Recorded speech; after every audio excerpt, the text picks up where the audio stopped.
No one can keep a secret forever. Ben and Narcy Novack appear to be living in a fairy tale. A dazzling life of luxury, complete with anything their hearts desire. A lot of his friends told me they were the perfect married couple.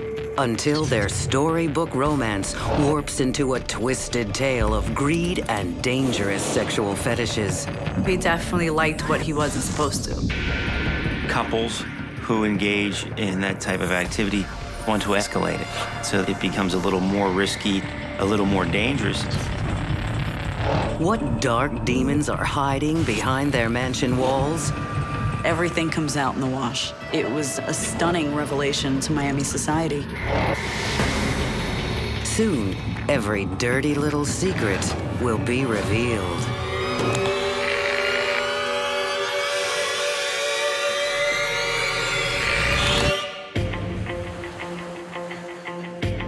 In an exclusive coastal community in Florida, Ben Novack Jr. and his wife Narcy live a life of wealth and privilege.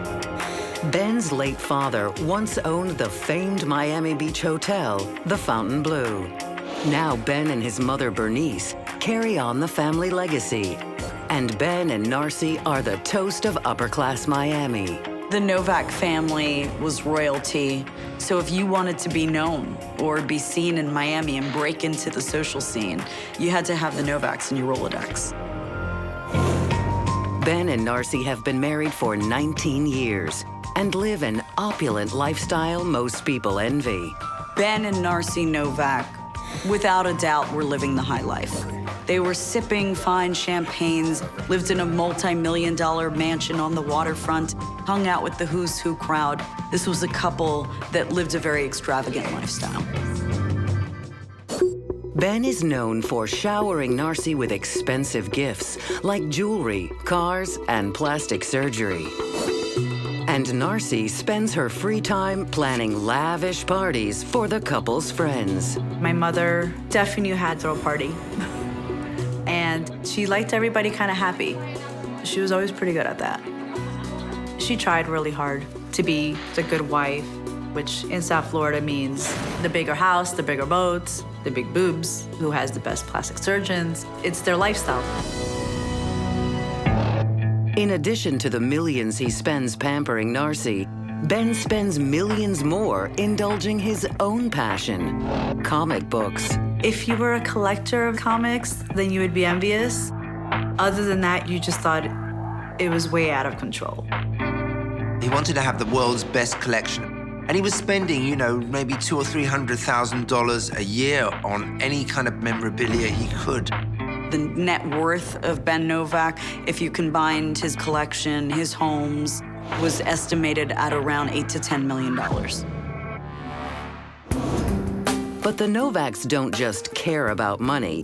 They truly seem to care about each other. Ben and Narcy were no different than any other couple, whether you added the money factor into it or not. So they were happy. Ben's love for Narcy is only matched by his affection for Narcy's daughter from a previous marriage, May. Ben is a doting stepfather to May and raises her as if she were his own child. May's biological father was way out of the picture. Here comes Ben Novack Jr., this heir to Miami royalty, who showered her with attention and love, and they bonded very quickly. We understood each other. A lot of people thought that he was my father and she was my stepmother. And I felt like I was his daughter. Even though he could easily live off of his parents' immense wealth, Ben is driven to become a successful businessman in his own right. When he's not partying his nights away, he, Narcy, and May run a convention planning company. So right here is when they're going to be speaking. Ben Novack Jr. grew up in the shadows of his famous father, and by all accounts, wanted to make a name for himself. So he was a very determined businessman. Tell me what I want to hear. We would go in and set up events, and Ben would find the deals, find the venues, and things like that. It ended up becoming more of a family business. And for the Novacks, business is better than ever.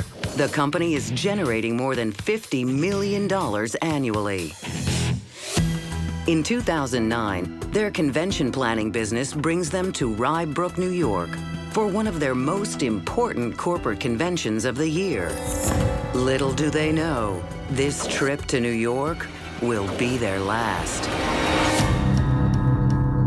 Their life of glamour is about to come crashing down, revealing secrets that will shock everyone they know. On July 12, 2009, Rye Brook police are called to an emergency at the local Hilton Hotel. There, they find Ben Novack's dead body on the floor of the couple's suite. It's a grisly scene. Ben's been bound and badly beaten. Ben Novack Jr. was found hogtied, tortured, and pummeled to death. It was one of the most gruesome crime scenes the detectives told me they'd ever encountered. I hear my mother screaming, you know, crying, "He's dead, I can't believe this." It's a bloodbath in there. Immediately, the questions pile up. Was this a random attack? Did Ben have enemies in New York? Or did some kind of trouble follow him from Florida? Who would want Ben dead, and why? Detectives learned from Narcy and May that during the first 2 days of the convention, the Novacks had collected admissions fees topping $100,000, all in cash. Perhaps Ben was the victim of a robbery gone wrong. I thought they were trying to get the money from the event and the convention. Narcy tells police the attack on Ben could have been provoked by Ben's obsession with comic books. She suggests someone might have been after his renowned collection. When we hear that, it sounds comical, but it's not. It's a multi-million-dollar business. These old comic books are worth hundreds of thousands of dollars, and people will do just about anything to get their hands on them. But a close look at the crime scene rules out a robbery. The room shows no signs of forced entry, and nothing appears to have been stolen. Even Ben's Rolex is still there. There's this brutal murder, and there didn't seem to be a motive because the watch was still sitting there. There was hundreds of thousands of dollars. There was nothing to say that it had been a robbery. And what's more, Ben has suffered a merciless beating. An extreme act of violence that doesn't fit with a random burglary. This was a vengeful killing. Whoever killed Ben Novack was mad at Ben Novack. The injuries that were inflicted, the brutality, that's unusual. It was worse than brutal. It was sadistic. You have a homicide and there's injuries like that, then you know there's a reason for it, not just a random killing or a home invasion or something like that. It's payback. Investigators suspect Ben knew his killer. But what could have driven someone to commit such a violent attack? What secrets did Ben take with him to his grave? That's the puzzle, and you got to figure it out. You have to do the background and find out what problems he might have had, who would have benefited from his death. Normally, after a homicide, the first thing you want to try to do is reconstruct maybe Ben's day and his relationships and who he interacted with on that day. He doesn't know anybody in New York, so it presents a difficult task for investigators to begin to piece things together. The crime scene yields no physical evidence that can help police uncover the identity of Ben's murderer. No blood, hair, or DNA that could point to his killer. When there are no signs of forced entry or robbery, police often focus on family members. But both Narcy and May have alibis at the time of Ben's death. Security cameras show both of them elsewhere in the hotel around 7 a.m. when police believe Ben was killed. It was very significant. The footage put a timeline to where everybody was, and it also told them who it wasn't. With Ben's immediate family ruled out, detectives wonder if the security cameras might point to any other suspects. They comb through the footage, looking for any suspicious activity. And they spot two strange men on the premises around the time of the attack. No one can identify them. They're neither guests nor employees of the hotel. When detectives went through all the footage, they noticed these two suspicious-looking guys, and detectives wanted to know who they were. Are these two men murderers? If so, how are they connected to Ben Novack Jr.? Could they be angry business connections or comic book collectors hell-bent on getting their hands on Ben's prized possessions? Detectives start wading through all of Ben and Narcy's known associates, hunting for overlooked reasons why someone would want Ben Novack dead. But the shocking twist they uncover is one that no one sees coming. Motive and opportunity. Those are the two key factors right there. And really, everybody's a suspect till determined to be otherwise. Police discover this happily married couple was hiding a sexy secret, one that may have gotten Ben killed. His friends were stunned to learn what was going on behind closed doors.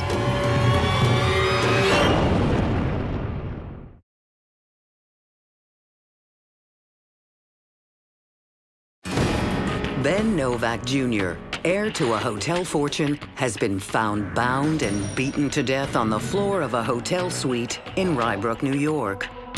The grisly manner of his death suggests a targeted hit. But who would want Ben Novack dead? You're going to look at every possibility. You're going to turn every stone. Who has a reason to keep Ben quiet? And anybody who had a reason to keep Ben quiet, they're a legitimate target in this investigation. Police are working to identify two mysterious men spotted on hotel security footage around the time of Ben's murder. They check police databases, but make no connection to the two. So investigators also begin to dig into Ben's business connections, looking for potential suspects. And they quickly discover that Ben Novack Jr. has no shortage of enemies in the business world. We agreed upon one thing, okay? It turns out Ben is well known for his business sense, but even better known for his hot temper. I don't care! You play by my rules, okay? My rules. I'm not arguing with you. He didn't know how to get on with people, so he would berate people. I'm asking you who you work for. This is what I want. I'm telling you what to do, and you're gonna do what I say. He just let loose and start screaming at them and cursing them if he felt that they disrespected him, so he wasn't very well liked. And people didn't like working with Ben at all. I don't care what you think. In fact, he was known as the meeting planner from hell. We do this my way and my way only. You understand? People would call him rude, shrewd. They'd even call him an a-hole and all sorts of stuff. He made a lot of enemies throughout his career, and he definitely offended, I'm sure, a lot of people. You call me back when you do it the right way. Could the two mystery men captured on hotel surveillance footage at the time of the murder be angry business associates? Or ruthless comic book collectors Ben had also made enemies of while building his multi-million-dollar collection? When it came to the comic world, there are a lot of things he wouldn't part with, even if the price was right. And a lot of people would get upset about it. You're going to follow up on that because any one of those people that he had contact with in an offensive way could ultimately be a suspect in this case. While investigators find plenty of people who didn't wish Ben Novack well, they don't find any legitimate suspects. He may have made enemies, and he may have pissed a couple people off here and there, but not to the extent that they would have brutally murdered him. If Ben's killer isn't a business associate or collector, police must consider there's something shadier lurking in Ben's past. And they discover that as a young man, Ben was a reputed playboy and partier. Perhaps there was some kind of trouble in his wilder days of youth that will explain his death. And sure enough, police do uncover some surprising information, but not about Ben. They're blown away when they stumble upon a secret about his wife, Narcy, instead. Narcy described herself to me as a devoted wife, a devoted mom who gave all of her energy, heart, and time to growing their family business and solidifying the three of them as a family unit. But it turns out Narcy isn't the typical Miami millionairess. She has a secret past as a stripper. She's from Ecuador, and she decided to come to South Florida. From there, you know, work was very slim. And she started dancing to provide for me and for herself. She wanted the bright lights and the glamour and the opportunity that she believed would be in store for her in America. But it was a tough life she lived until Ben Novack Jr. literally walked in her door. Ben and Narcy met while she was dancing at a Miami strip club.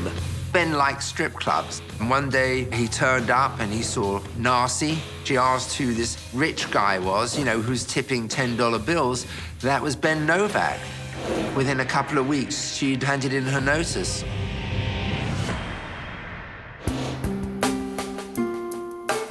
Narcy would describe it as love at first sight, and they were hot and heavy relatively quickly. He took her to fancy restaurants, he bought her designer clothing, they took fancy vacations. Ben and Narcy's romance was a true Cinderella story. The prince of the Fontainebleau fell in love with the wayward stripper and rescued her from the underbelly of society, giving her a life of luxury. Narcy Novack very quickly grew accustomed to the lifestyle that the Novack name afforded her. She was able to do things that she always wanted to. They had their parties, they went out with friends, they had a good time. A lot of his friends told me, you know, they thought they were the perfect married couple. There's no evidence to suggest Narcy is involved in her husband's death, or that she and Ben were anything other than a loving couple. And she seems to have an airtight alibi. But detectives wonder, could the killer be someone from Narcy's past? When police discovered that Narcy was a stripper, that's gonna get their attention. I mean, obviously, you're gonna deal with the seedier side of life when you're in that business. And it certainly would lead the police to want to know more about the people she associated with and whether she's continued to maintain contact with those people over the years. Sure enough, detectives discover Narcy used to run with some disreputable people. Narcy's background put her in contact with people who were involved in criminal activity. There were connections to people that she knew in organized crime. One in particular jumps out at investigators. An ex-boyfriend with a record. Did Narcy's ex kill his rival to win her back? She was a stripper. Now she's a millionaire. That's an incentive for someone to want to catch up on old times. It's a solid lead. If Narcy's ex killed Ben, he stood to win back her love and possibly become incredibly wealthy. But the man doesn't appear on the hotel security footage. He was nobody that appeared on any of the CCTV coverage. It was never anything that was ever developed. But Narcy's ex-boyfriend isn't the only suspicious character in her life. Police discover another known criminal closer to home. Her older brother, Cristobal Veliz, who just happens to have a criminal past. One of her brothers has an arrest record. He has a history and been in jail. He's a likely suspect. My uncle had always done like crimes here and there, petty stuff. He was never the brightest person. He was just kind of like a weird character. But it was my mom's brother. It was her best friend. Perhaps this petty criminal thought he could get his hands on his sister's fortune if Ben was out of the way. But detectives find no evidence to suggest Cristobal is involved. He doesn't appear on the hotel security footage and claims he was with his girlfriend when Ben was murdered. Narcy's association with criminals has turned up no solid leads. And police are no closer to identifying the mysterious men on the hotel security footage. But detectives will soon have reason to suspect that Narcy's history as a stripper isn't the only racy secret she and Ben have been covering up. I think everybody was hiding secrets. Ben was, she was. Investigators unravel a twisted tale of dangerous sexual fetishes. It was very taboo for him, so he definitely liked what he wasn't supposed to.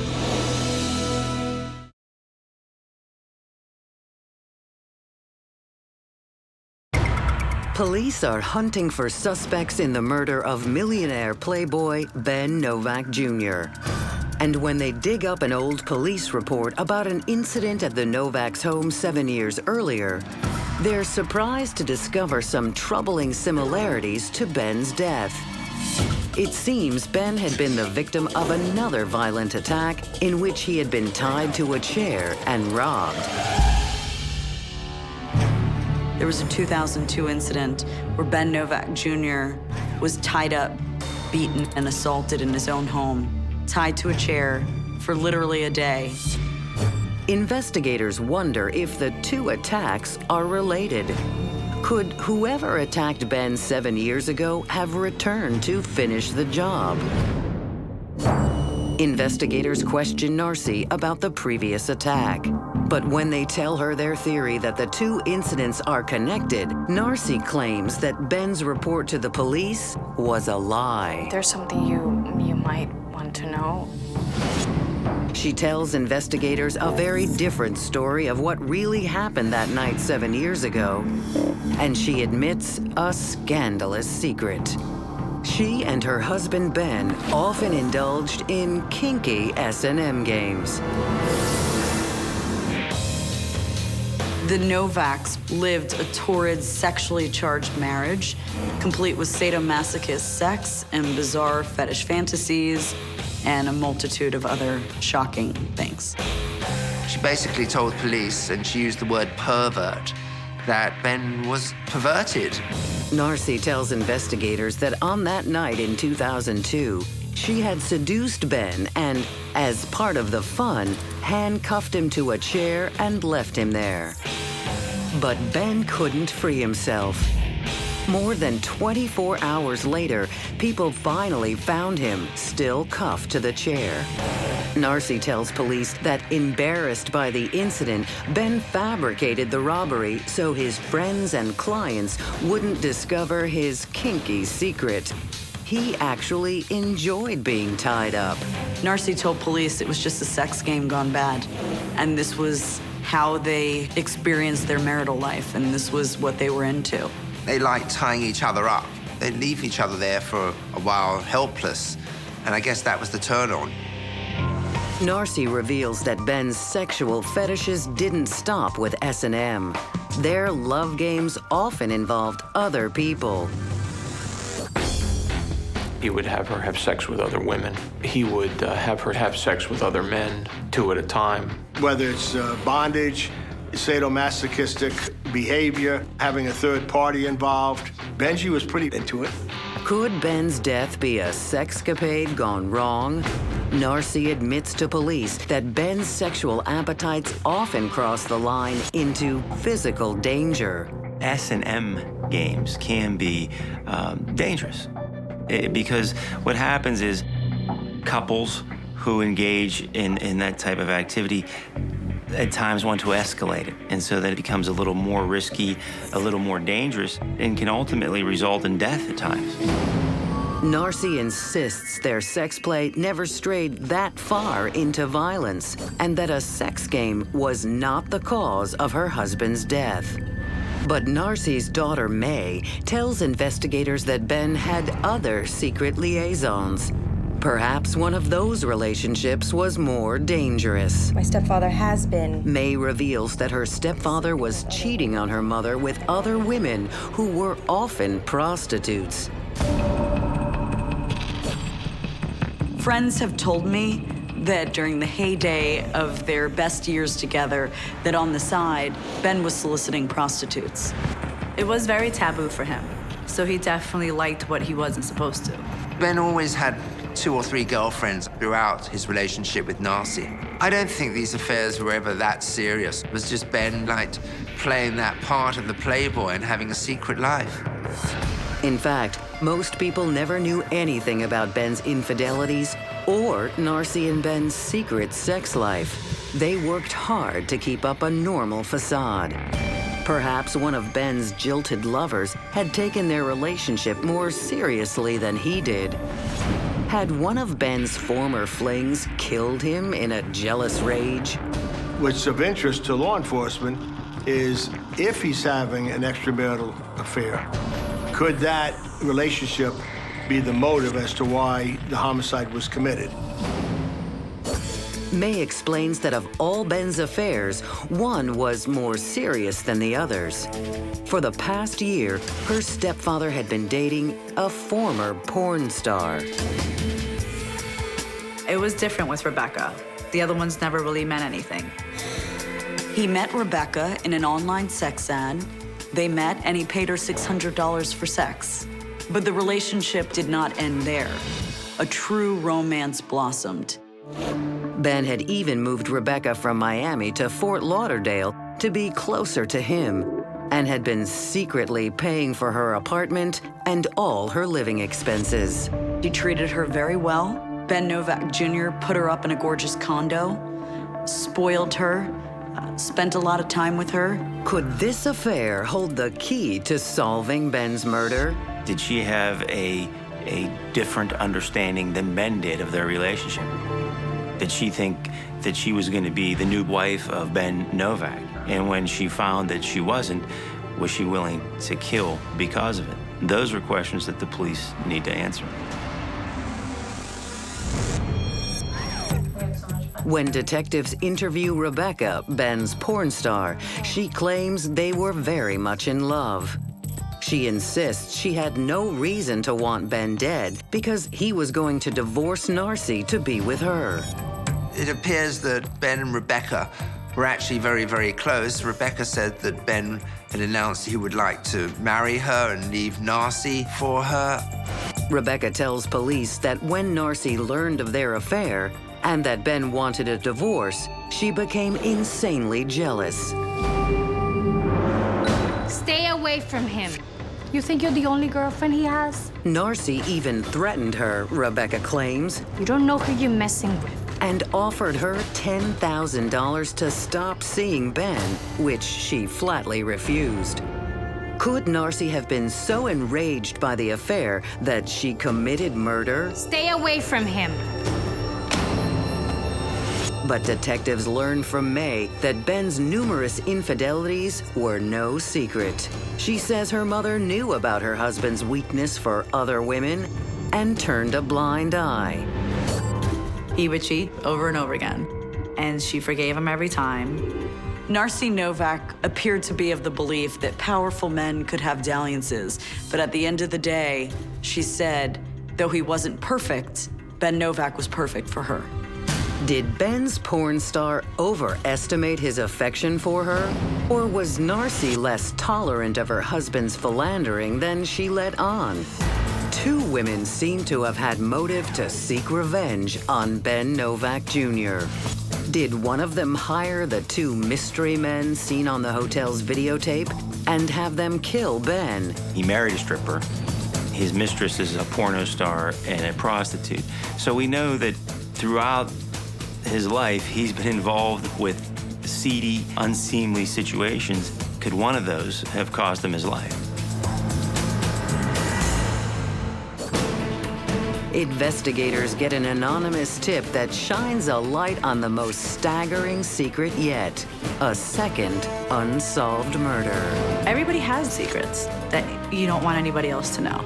But when you die, all your dirt comes out.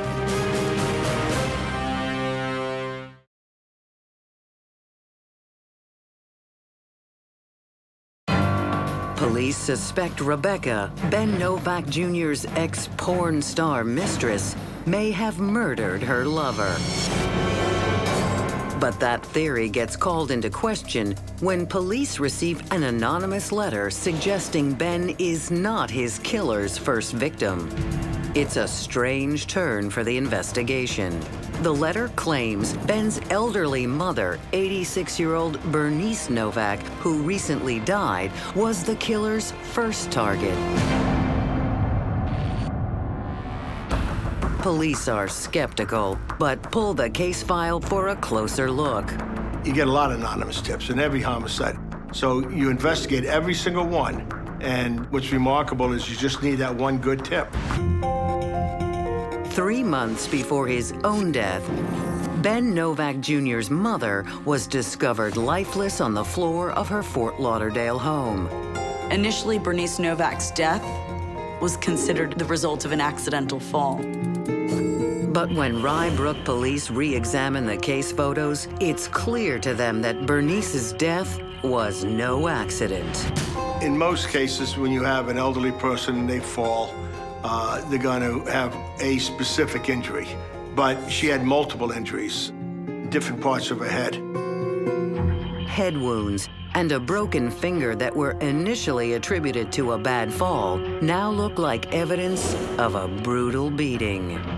Their coroner immediately looked at it and saw the amount of blood, the terrible, horrendous injuries to Bernice Novack's head and her body, and said this was not an accidental death. She'd been brutally murdered. Suddenly, police must face the possibility that they're dealing with a double homicide. They were absolutely convinced that Bernice Novack was murdered, and they had no doubt that that murder was tied to the murder of her son. With two beneficiaries of a vast fortune murdered within months of each other, police suspect the oldest motive in the book, greed. And it leads them right back to Narcy Novack. With both Ben and his mother now dead, Narcy's the heir to the family fortune. If Ben would have passed away first, his mother gets everything. If Bernice was alive, my mother wouldn't have gotten anything. Perhaps this stripper with the supposed heart of gold hadn't truly left her seedy life behind when she gave up the pole for the palace. Especially in homicide investigations, there's no such thing as a coincidence. And it's not a coincidence that the mother dies. All the wealth is his inheritance now. And then if he dies, all that money goes to his wife. But why would Narcy kill her husband for the inheritance? Ben reportedly showered her with wildly extravagant gifts and anything else she wanted. And even if he planned to divorce her, as his mistress claims, surely Narcy would get half of his riches in the divorce. They'd been married for quite a few years and probably would have gotten half his inheritance and half of his money. And that would have been more than enough for her. But investigators soon discover the Novacks' financial situation isn't quite what it seemed. Ben had one more secret, potentially more dangerous than all his secret affairs and risky sex games combined. It seems there was one risk he wasn't willing to take. When he married Narcy, he protected his family's fortune by making her sign a prenup. Instead of getting millions in a divorce, she would get a mere $65,000. Had she gotten a divorce from Ben Novack Jr., she would have been left with tens of thousands of dollars instead of the millions that were a part of the family estate. With Ben and his mother out of the way, she stood to inherit everything, the Novacks' millions. Investigators believe they finally have their motive. If you're married to the heir to a fortune and you've lived a life of jet setting and jewels, and someone says they want out, and your payoff is $65,000, yeah, that can be a motive for murder.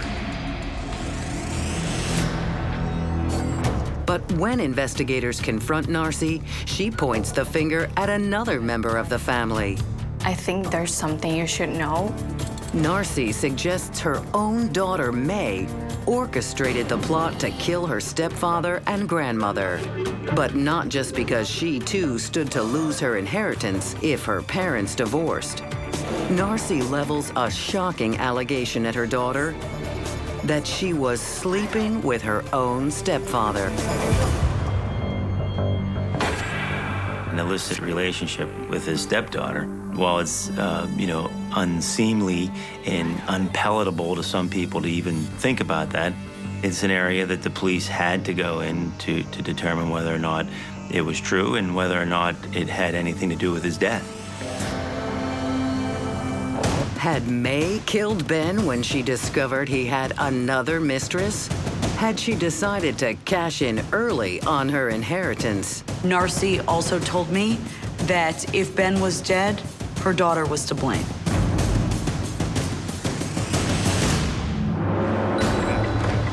I was never sleeping with my stepfather. New secrets and accusations turn mother against daughter. I told her, you're going down. It's crossed the line.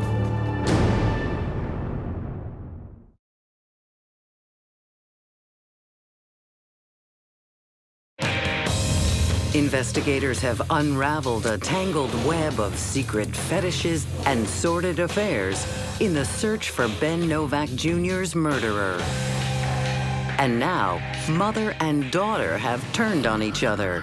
Narcy claims her daughter is keeping a disturbing secret. She was sleeping with her own stepfather. Narcy Novack suggested that her husband and daughter were involved in a romantic relationship. She claims that she'd found love letters written by her daughter to her husband. She started saying that my dad and I were lovers, that I have always wanted him. It was just disgusting to me. Jealousy over his ongoing affairs with other women certainly would be a strong motive for May to murder her stepfather. But when police asked Narcy to turn over those incriminating love letters as proof, she refuses. Supposedly there were some letters that I had written him and stuff like that, which obviously she wrote, and trying to say that that's what it was. When someone has a smoking gun and isn't willing to turn it over, even to protect themselves, then you have to be suspect of that type of information. I think it caused the police to proceed with caution. What we're beginning to learn about Narcy is that she would lie about anything and do anything to protect her fortune. May, we've been speaking to your mom. When May is confronted with her mother's accusations, I was never sleeping with my stepfather. That's disgusting. she decides it's time to fight back. I just flipped out. No. Why would she lie, May? I had to defend myself. I was like, you want me to tell you what really happened? I think my mother had somebody kill him.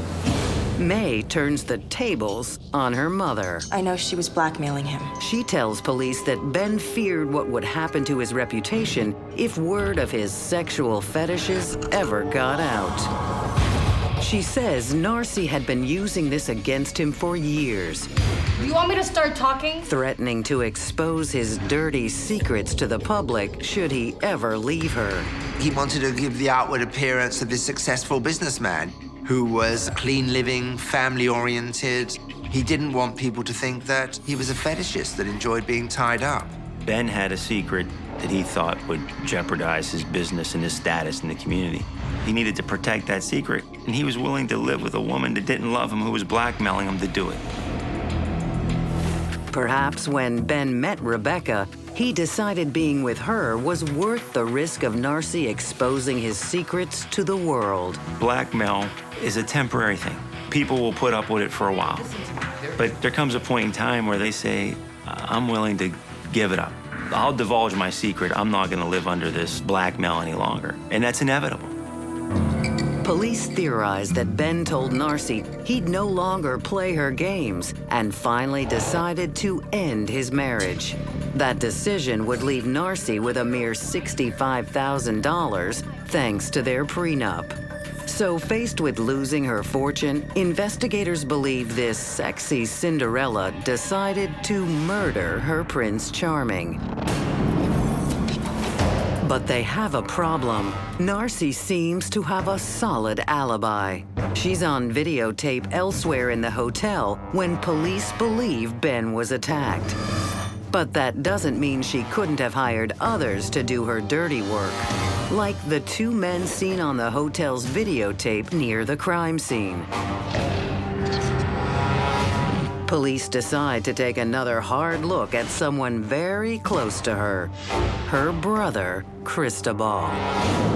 Cristobal appears to have an alibi for the time of the murder, but with his criminal past, investigators wonder if he could have arranged Ben's murder for his sister. The police believe Narcy turned to the person that had always been there for her throughout her life, her older brother, Cristobal. But they couldn't get her to fess up. They couldn't get her to roll on her brother. There was no credible evidence. But when detectives dig into Cristobal's recent activity, they find something suspicious. He's been transferring money to a man named Alejandro Garcia, an ex-con with an extensive rap sheet of violent crimes. And he looks eerily similar to one of the men on the hotel surveillance video. Could Cristobal have paid Garcia to murder Ben Novack?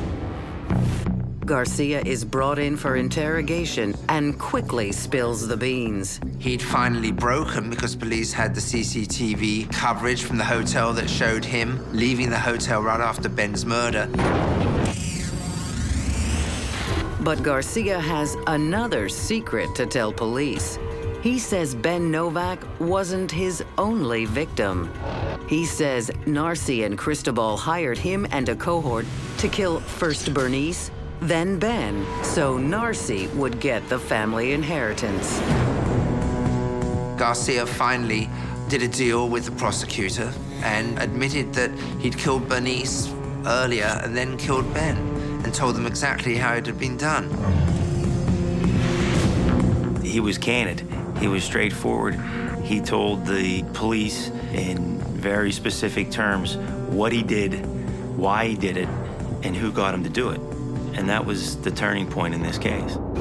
With Ben and his mother both dead, Narcy wouldn't have to worry about her prenup and losing her lavish lifestyle in a divorce.